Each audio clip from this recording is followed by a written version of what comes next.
bon salaamaaleykum mbokki Sénégal mbokki Étoile TV ñu ngi leen di nuyu kenn ku nekk sa tur ak sa sant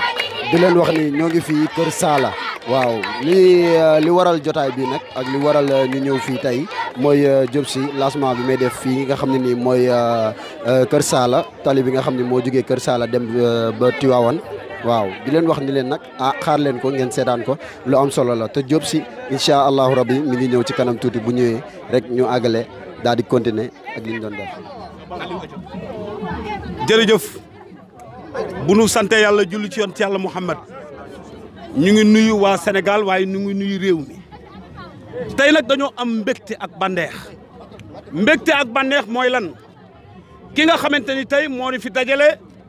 muy Pathé Diop moom Seydil Hadji Malick mu Seydi Aboubacar Sy Alaaji Samba Koura Diobay sa baay waaye Mbayang Diom ngay sa yaay waaye Ajaratu Khady Diobay sa yaay Alaaji Samba Koura Diop sa baay lii la doon xalaat tey bu dikkoon fii xol ba dana sedd waaye Alaaji Njaw Diop bu dikkoon fii xol ba dana sedd waaye Samba Xew bu dikkoon fii xol ba dana sedd tey nga ànd ak sa xarit sa doomu ndey sa ndijaay sa lépp taalibe Seydi Aboubacar Sy Malick moom Seydil Hadji Malick muy Demba Diop Sy ma bëgg ngeen tàccul ma ko bu baax a baax a baax a baax a baax waaw góor gàtt na Pathé waaye ku deful dara du ko dégg Diop Sy def nga lu rafet defati nga ko man fii laa dëkk ci Kër Saala fii laa juddoo fii laa yaroo kër gële ñu kuule ba pare maa ko moom li tax keroog bi yàlla dogalee tey nga yor say machine ñëw maasale dëkk bi depuis presque 4 ans ci ginnaaw 5 ans am na sën yu fi nekk yoo xamante ni si 1960 ba léegi kenn mënu ko fee jëlee Demba Diop Sy moo ñëw jël musique bi maasale ginnaaw kër yi doomu aadama yi ñëw dëkk terrasse yi bari étage yi bari kon tey bu yàlla dogalee amuñu kurul Pathé Diop mi mu nekk ak Al Amine andi fi courant andi fi ndox andi fi juma andi fi lu ne xalaat ni dafay war a andi yoon dem àjjana nga nekk fi yaa Diop Sy ngeen ni li Al Amine waxoon ni Kër Saala mooy wanagu Seydil Hadji Malick waaye mooy wanagu Seydi Aboubacar Sy ay waay mu yar leen def ci yéen diine def ci yéen xam-xam def ci yéen jom def ci yéen fit ngeen ni ñun kat duñ ko neenal dañuy àggale yéeneem waaye dañuy àggale mébétam ànd ak Demba Diop Sy def fi benn tali boo xamante ni si tali bi jër na 30 millions wala 20 millions wala 40 millions dama ni waaw góor gàtt na waaye ku deful dara du ko dégg garab yaa ngi nii ñuy jëmbat poto lamp yaa ngi nii tëdd tali baa ngi nii di xiti tey laa jógee Dakar waaye barki Seydi Aboubacar Sy Malick diggante Tivaouane ak Kër Saala defuma fi 5 minutes te dama fi daa def 20 minutes dama fi daa def 30 minutes Diop Sy dama ni biteel bu ne lam def la saañ bay xeeñ Al Amine taxaw dëggal ngeen ko biral ngeen ko li ngeen war a def ngeen ko félicitation yàlla yàlla dolli sa jàmm tàccu leen loolu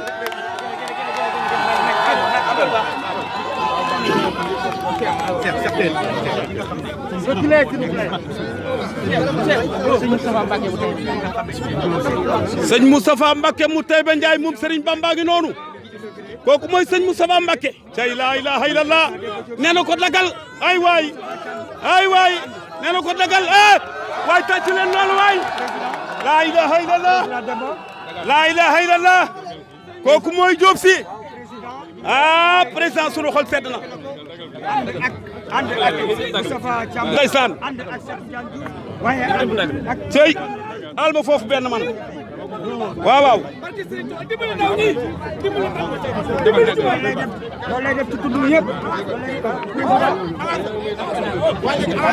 léegi fii la ñu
nom du Tout-Puissant, et ñu déglante waay ñu déglante. le miséricordieux, le tout clément, que sa grâce soit sur nous durant toute la durée de cette si solennelle cérémonie. Paix et salut sur son bien-aimé prophète Sayyidina Mohammed sallallahu alayhi wa sallam. Monsieur le coordonnateur de la convergence patriotique pour la justice et l'équité, honorable député Demba Diop Sy, monsieur le chef de village de Keur Salamata, chères autorités administratives, locales, religieuses et politiques, chère population de Keur Salamata et de toute la localité, bonsoir à tous. Assalamu alaikum wa rahmatullahi wa barakatuhu. Charmant public, c'est un grand honneur doublé d'un privilège de vous recevoir chez nous à l'occasion de cette solennelle soirée d'inauguration de la route de Keur Salamata. Chères autorités, l'inauguration de cette route est importante car elle marque la fin d'une longue époque de souffrance, de désespoir et de frustration de nos cohabitants de Keur Salamata. Par la même occasion, elle symbolise le début d'une ère nouvelle, un soulagement total et un rêve devenu réalité. Charmant public, je voudrais saisir cette occasion pour témoigner toute notre gratitude à l'unique donateur de ce chantier, au bienfaiteur hors pair, à l'homme dont sa générosité n'est plus à démontrer, à l'éternel serviteur de la Khadra de Seydil Hadji Malick Sy, Auguste Assemblée, je veux nommer l'honorable député Demba Diop Sy. Cher monsieur Diop Sy, recevez à travers ma voix la reconnaissance de toute la population de Keur Salamata. Mesdames, Messieurs, l'histoire retiendra tout simplement que c'est l'honorable député Demba Diop Sy qui a construit la route de Keur Salamata par l'intermédiaire de son ami et frère, l'infatigable ambassadeur de Keur Salamata, M. Pathé Diop. Auguste Assemblée, permettez-moi de profiter de cette occasion pour rappeler à l'Assemblée quelques exigences de la population de Keur Salamata. Cher public, aujourd'hui, Keur Salamata n'a plus d'eau potable depuis plus de 2 ans. Nous nous ressourçons avec ce puits que vous voyez devant vous. Keur Salamata a besoin d'une extension de l'électricité vers les nouvelles habitations. L'école de Keur Salamata n'est pas encore clôturée. Keur Salamata n'a aucune structure sanitaire. Les femmes de Keur Salamata n'ont aucune activité rentable malgré leurs efforts quotidiens. Le mouvement des ouvriers de Keur Salamata a besoin de financement pour une viabilité de leurs activités. L'amicale des élèves et étudiants ressortissants de Keur Salamata ne bénéficie d'aucune subvention pour aider leurs membres dans le milieu scolaire. Et enfin, le mouvement des jeunes pour le développement de Keur Salamata souhaite un accompagnement technique et financier pour la réalisation des projets en vue de développer notre très chère localité Keur Salamata. Mesdames, Messieurs, le moment est venu pour moi de clôturer cette allocution. Mais avant cela, permettez-moi de féliciter et encourager. Permettez-moi de féliciter et encourager en même temps toute la population de Keur Salamata pour leurs efforts fournis durant tout le long de ce chantier qui est la route de Keur Salamata. Merci de votre aimable attention.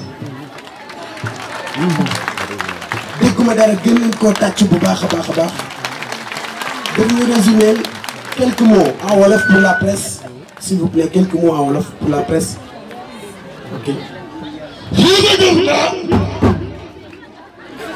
Assalamu alaikum wa rahmatullahi wa barakatuhu.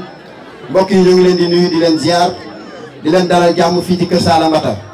Di commencer suñu kàddu di nuyu kilifa diine yi fi toog kilifa aada yi ak kilifa administration bi yëpp ñu ngi leen di nuyu di leen dalal di leen wax kontaan nañ bu baax ci seen teewaay fii ci Keur Salamata. yaakaar naa tënk bi dañ koy gën a fësal ci li nga xamante ni Keur Salamata mu ngi koy wut amagu ko. ndax fii mu toll nii yoon moo gënoon a nekk suñ priorité jërëjëf gàcce ngalaama Demba Diop si yaa ñu teggal boobu sànni. li ñu leen di fàttali rek mooy Kër Saala ba léegi amaguñu ndox waa Kër Saala ba léegi teen bii ngeen di gis ci kanam moom la ñuy jëfandikoo te loolu wax dëgg yàlla fi ñu toll ci jamono war nañ cee jóg. boo xoolee Kër Saala léegi dëkk bi dafa màgg kër yu bees yi ngeen gis Kër Saala yëpp courant bi yeggagu fa donc autorités yi ñu ngi leen di ñaan ñu yaatal courant bi ba ñi nga tuxu yu bees yi jot ci. beneen bi ci topp mooy école yu Kër Saala ba tey yéen ñëpp romb ngeen ko classe yi doyul kenn clôturé wu ko. Kër Saala amul case de santé ba léegi ku fi feebar wala lu la mënti jot il faut nga dem 3 kilomètres maanaam dem ba Tivaouane. loolu nag war nañ cee saafara defal ñu fii case de santé ba nga xam ni dañ ci mën a def premiers soins yi. ñi nga xam ni ñooy jigéenu Kër Saala ay jàmbaar a ngi nii ñoo xamante ni fajar la ñuy xëy guddi la ñuy wàcc soxla nañ ku leen dimbali ak ay financement ndawi Kër Saala yi nga xam ne ay ouvrier lañu am seen métier mën ko loolu macha allah am ay atelier soxla nañ ñoom aussi ku leen jàppale ba nga xam ne seen liggéey seen ay entreprise dina gën a jëm kanam ñu mën a liggéey lu bëree bëri participer ci économie bu Sénégal gi yëpp. man nag bi ma ci gën a ñor mooy bi nga xam ni mooy amicale des élèves et étudiants ressortissants de Kër Saala Bata ndax dañuy wax ni réew soo fexee ba maîtriser système éducatif am maanaam jàngam maîtriser nga réew mi. honorable député Demba Diop Sy ak autorités yi fi toog yëpp Kër Saala xale yu bëgg jàng ñoo fi nekk xale yu jàmbaar xale yoo xam ne école bu ñu dem dañ fay wane seen bopp. la preuve tey jii lycée ñu ngi doon organiser journée d'excellence di primer les meilleurs élèves bari na ay doomi Kër Saala yu ñu fa primer donc ñooñu soxla nañ ku leen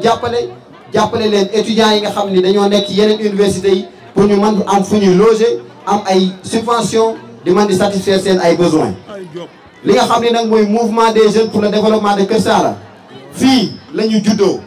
fii la ñu dëkk fii lañ bëgg a tekkee maanaam dañoo bëgg ku ñu jàppale suñu ay entreprise ñu installé ko fii ci Kër Saala ba ëllëg dëkk buy gën a développé Kër Saala ngay njëkk a lim. fi may tëjee sama wax mooy ñu ngi sant di gërëm waa Kër Saala gi yëpp ndax yoon bi biñ ko commencé ba léegi mag ndaw góor jigéen ku nekk def nga ci sa kéemtalaay kattan lépp ndax Kër Saala gi ñoo ko bokk waaye ñu ngi sant aussi ñi dëkk ci tund wi di ko dalee Kër Saala Dërgën ba Selko Kër Magay Makka Jeng Ciise ak Ndia dëkk yi wër Kër Saala ba Buumun ba Tiwaawan ñu ngi sant ñëpp asalaamaaleykum wa rahmatullahi wa barakaatu. li may wax loolu góor jàpp na waaye ku defu dara du ko dégg jóg dama ni yow la nga def dafa rëy diggante Tiwaawan Kër Saala Mata lu gàtt fanweeri million romb na ko te ginnaaw yàlla sa jëmm ji la paate li ma nag xame barki Seydi Aboubacar Sy Malick bëgg moo doon suma maam la tal koddu mbaaxe Amadou Matara Marema ak Dawru Bigey sama maam dama ni fii laa juddoo fii laa yoroo fi la ma baax fekk waaye fi laa fekk baax man li may politique bariwul waaye di nga ma tax a politique foo nekk falaa ne foo nekkul nekkuma fa sa diggante ak Demba Diop Sy barki Seydi Aboubacar danaa ca mel ni suukar ak soow waxal yaa war a wax waxal tey da ngaa war a wax waxal Sénégal kontaan nañ ci yow Kër Saala kontaan nañ ci yow Al Amin kontaan nañ ci yow waaye sama kuréel Diop sa baay kontaan nañ ci yow yàlla yàlla guddal sa fan. أعوذ بالله السميع العليم من الشيطان الرجيم بسم الله الرحمن الرحيم الحمد لله رب العالمين الحمد لله رب العالمين الحمد لله رب العالمين di tàmbalee sama nuyoo di ko teg ci loxo borom dëkk bi di nuyu imam di ko sant ci ñaan gi mu ñu ñaanal fii léegi-léegi bi ñu laata tàmbali di sant nag ñi fi ñëw ñëpp tey ngir rek ñu waxtaane suñu tali bi nga xam ne moom lañ fi defar di am kontante nag sama kontante li tax ma kontaan mooy dama ànd ak sama ay xarit ànd ak samay nawle ñu ànd toog ñi ñuy tudd te kenn tudd leen te loolu mënul nekk si man damay tàmbali di sant d'abord Jalimar mi nga xamee ni ba ma commencé politique ba léegi mi ngi ànd ak man. moom Jalimar fàcc leen ko waay. loolu moom balaa may commencé ci moom lay jëkk tàmbalee. dellu nag di nuyu politiciens yi ma fi fekk yëpp muy Cheikh Diouf Amadou Camara ndax Cheikh Diouf ñoo àndandoo ñëw ñooñu yëpp ñoo nekk ndawoon assemblée di xeexandoo ngir Tivaouane donc Cheikh Diouf respect bi ma am si moom mooy fu mu mës a waxee assemblée rek Tivaouane moo ko tax a wax kon kooku bu doxee fii dinaa ko sant ci kanamu nit ñi ñu xam ne que moo ko yàgg na défendre penc mi yàgg na défendre aussi gox bi di sant Ndoye Bane mi nga xamee ni sama xarit la te yàgg maanaam moom muy sama xarit di xarit sama waa kër di sama xarit soxna kon bu ñëwee fii tey ndax xaritoo dama koy sant ndax du ma ko bàyyi mu dem di sant nag sëñ Moustapha Mbacke mi nga xamee ni tey ba Ndiaye la jóge sama benn xarit moo taxoon ma xam ko mais di ko sant it ngir sëriñ Mohamed moom xam na man xam na ñooñu mënuma leen bañ wax parce que ci délégation bi ma nekk ak jigéen ñi ma àndal li ko dalee ci président te madame Sidilo ak ñi nga xam ne ñoom la ñu àndal ñëpp seen niroo jox naa ko madame Sidilo beneen bi nag ñun dañu am suñu secrétaire général parti muy Ablaye Diouf dëkk Thiès dafa bàyyi li mu doon def yëpp ñëw tey pour ànd seeg ñun ci inauguration tali bi bu loolu weesoo nag damay sant Paate ndax Paate dañoo yàgg man ak moom yàgg ànd ci keppaaru sëñ Abdou Aziz Al Amin di bokk di waxtaan di bokk di nas di dimbali sëriñ bi ci li mu bëgg di topp ci ay pexeem di ko def man ak moom ak Khalifa Niang ak Mbayloo donc ñooñu man a ñoom benn nit lañu duñu ñaari nit ndax ñoo mës a bëgg ay ñoo mës a bokk pas-pas ñoo mës a bokk li ñor waane nag dama am koo xamee ni nag man bu ma waxee Kër Saala moom laay wax turam muy Alioune Diop ndax moom Alioune Diop moo fi ànd ak man si politique guddi ak bëccëg moom ak waa këram kon kooku moom Mansour mënuma ñëw ba fii wax tëble ñoom d'abord pour man ñoom ñooy samay drapeau tali bii la tax ma wax si Alioune Diop ak Mansour ñoo tax ma wax si wallaay Diop ak ñu la bëgg parce que nag Paate moo ma woo téléphone wax ma mais ba ma bu ma wooyee ba pare ma waxee pare dama ko ne Alioune Diop ak Mansour waxoon nañ ma tali bi ba pare te maa ngi si jëm si kon bu ñëwee fii danaa ko waxaat mu gën a dëgër gën a wér ngeen xam ni rek li may def damay wax gars yi ne leen bu ma ko doon def ngir leneen kon du sotti dama ko doon def ngir yàlla moo tax ma di ko def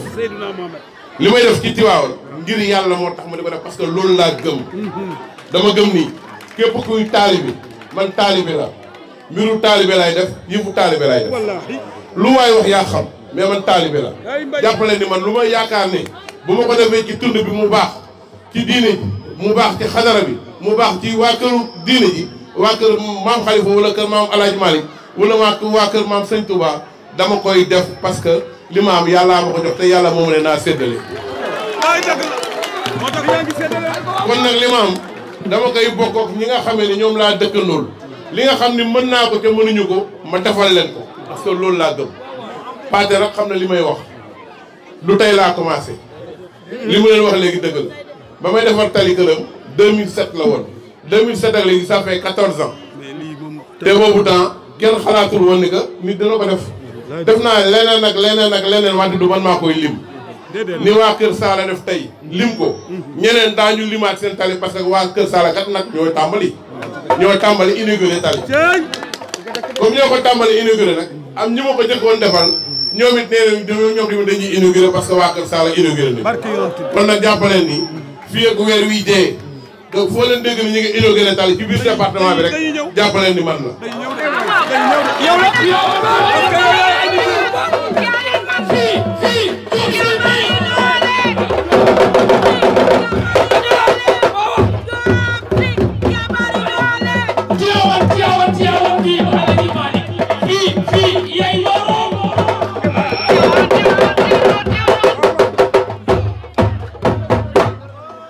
damay kontaan trop sànq li Saala di wax léegi dama dégg li muy wax moom Kër Saalum moo ko intéressé moo ko ñor li am Kër Saalum moo ko intéressé li ñu fiy def moo ko intéressé buy wax Kër Saalum lay wax buy jëf wax Kër Saalum mooy jëf kon kooku munul nekk ak yow te doo def ci Kër Saalum loolu mënut a nekk dama bëgg rek ngeen xam ni que man de Pathé xam na sama jikko lu ma narul it du ma ko wax mais lu ma wax it danaa ko def incha allah ndax yàlla dimbali na ma ba nga xamee ni du ma wax lu ma mënut du ma wax lu nekkul sama loxo am njóobeen laa maa ngi moom a yem lay wax lu nekk day nekk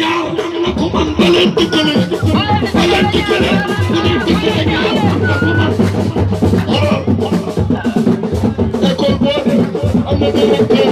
wala lycée yi ci réew mi yaay seen directeur